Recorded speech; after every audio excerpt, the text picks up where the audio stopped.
Welcome all. Welcome to the lecture of Industrial Instrumentation course. Hopefully you are all well, and as you know, there is a crisis situation going on in our country. The COVID situation, you are all aware about this.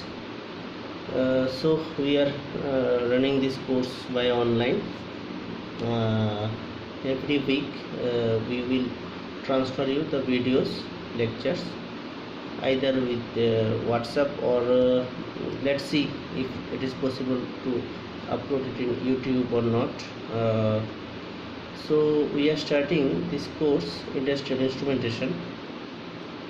Today will be a introductory lecture on industrial instrumentation, and you have recently got your timetable and all. So what is there in industrial instrumentation? Basically speaking, there are different chapters like metrology, velocity and acceleration measurement, force and torque measurement, then pressure measurement, level flow measurement, density measurement, temperature measurement, and some other measurements. There are some specified books, references, as well as the references, means reference books are specified in your syllabus. You can see it, or you can ask me. I will send you the syllabus in this group. Okay, so I think you are aware of instrumentation, sensor and transducer 1, 2 you have completed. In the earlier syllabus it was industrial instrumentation devices 1, devices 2. You have studied sensor and transducer 1, sensor and transducer 2. So you are aware of instrumentation. Now you might have studied some of the temperature measurement sensors, then pressure measurement sensors or force measurement sensors. I don't know how much you have completed. So today it will be an introductory lecture. Now the question is, why we are studying this industrial instrumentation? See, industrial instrumentation means the instrumentation devices where to use in industry. So based on the application specific criteria, we need to know where the instrumentation may be utilized in industrial aspects. Now, so there are some basic considerations, basic design considerations of instrumentation system.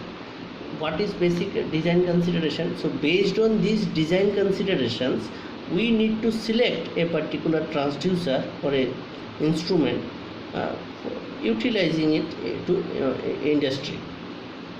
Suppose you might be knowing the flow meter. Just I am giving an example.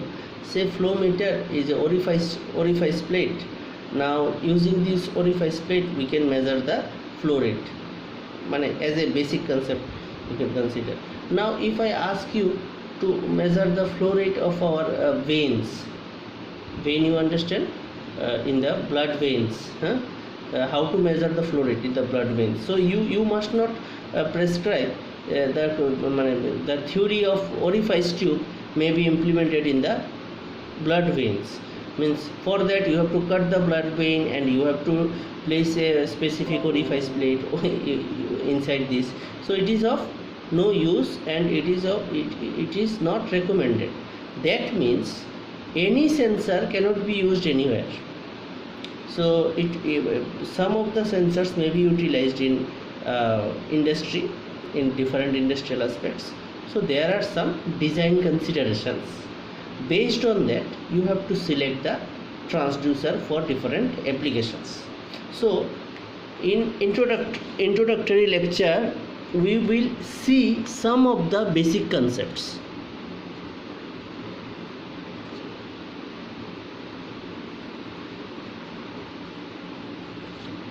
Of designing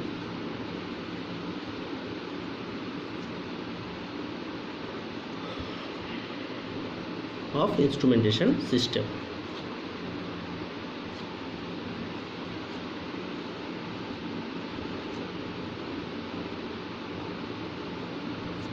Now the first point comes in our mind is about construction.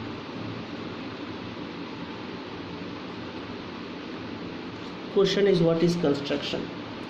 So as you know, you are aware of different sensors. There are different types of sensors like RTD, thermistor, thermocouple, pyrometers. There are different types of sensors, and construction wise they are different.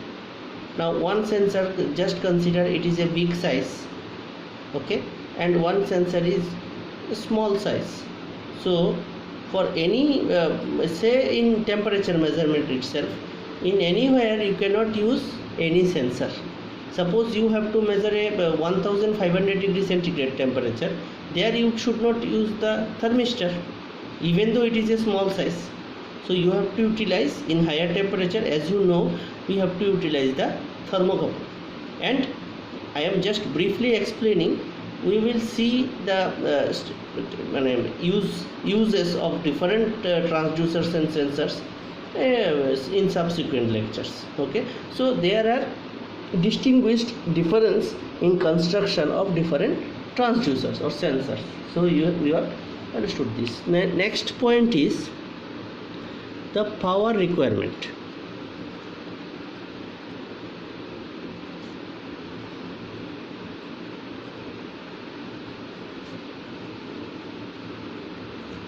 So what is power requirement? As you know, the device, some of the transducers work by its own, means it does not require any external power supply for that.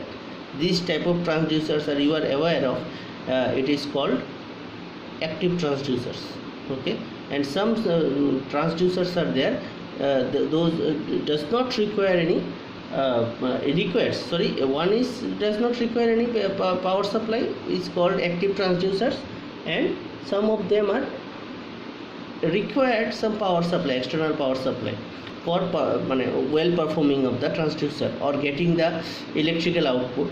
So these type of transducers are termed as passive transducers. So power requirement is also a very important design criteria. Suppose if it happens like all the transducer does not require any power requirements or power supply, then it will be very good to use in the industry. Okay, so this is the second point. The third point we may consider as cost. So you can understand easily, if the cost is less it is good, if the cost is high it is not useful. But in some cases, if we need a precise measurement, very accurate measurement, then we have to compromise with the cost and we have to take the best transducer. See, whatever design considerations we are explaining here, that does not mean that any kind of transducer which does not require any power supply, we have to select that transducer for every application. It is not recommended. Means based on different conditions, different transducers has to be utilized. Okay, now next point is variety.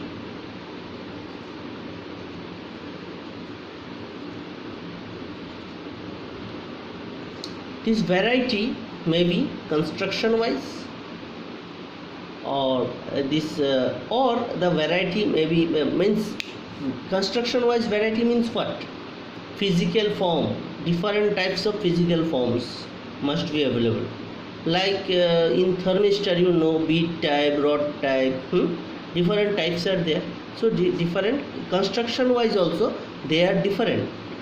So this type of variety must be there.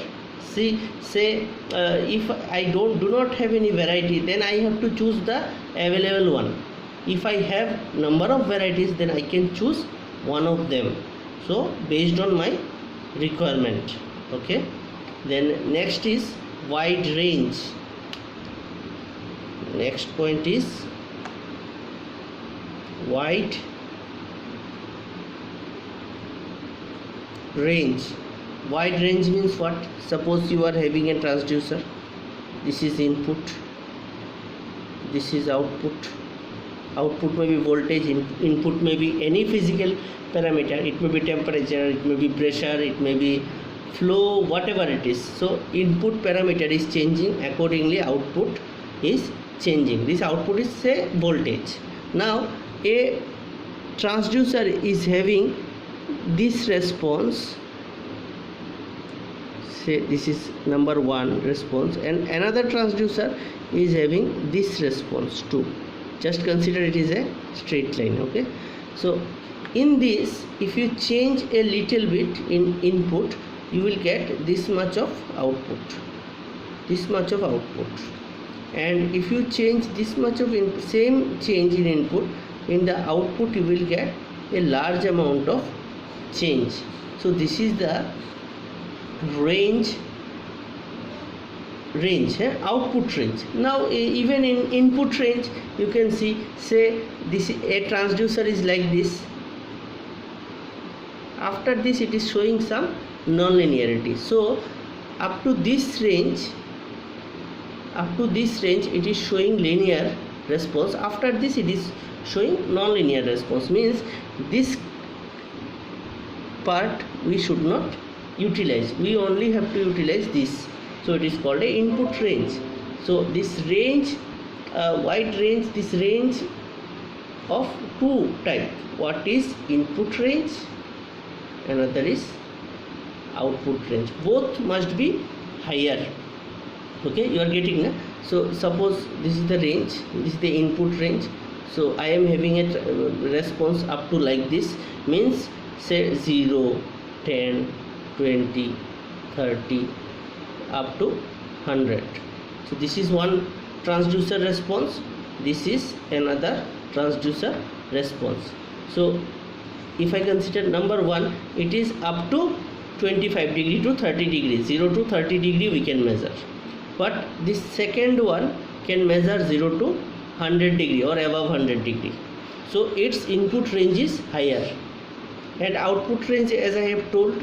So in this case you just consider this one,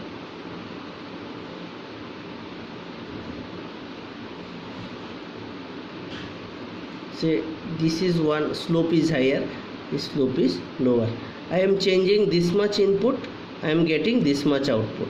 Same input here, I am changing this much input, I am getting this much change in output. So output range is higher in this case. So you can consider if the slope is higher, then you will get the output range is also higher. One is correlated with another one. Okay, I suppose you are getting. Then there are different points to be considered. In subsequent lectures we will see the stability, accuracy, linearity, those things will come one after one. So we will close today's lecture right now. Later on I will send you subsequent lectures, means it has to be continued. This lecture has to be continued. In the second lecture we will see the other criteria of the instrumentation. I hope you have understood the portion I have covered, and you are encouraged to ask questions in the WhatsApp group or any other group what we will make later on. And as this is an offline video, you cannot interact with me, so what I will do, I will take some lectures in Google Meet also, so that you can interact with me directly via online medium, or you just see this video and ask some question in the WhatsApp if you think to interact with me. Okay, hopefully you have enjoyed this, and please comment about this lecture, whether it is suitable for you or not. Okay, thank you very much.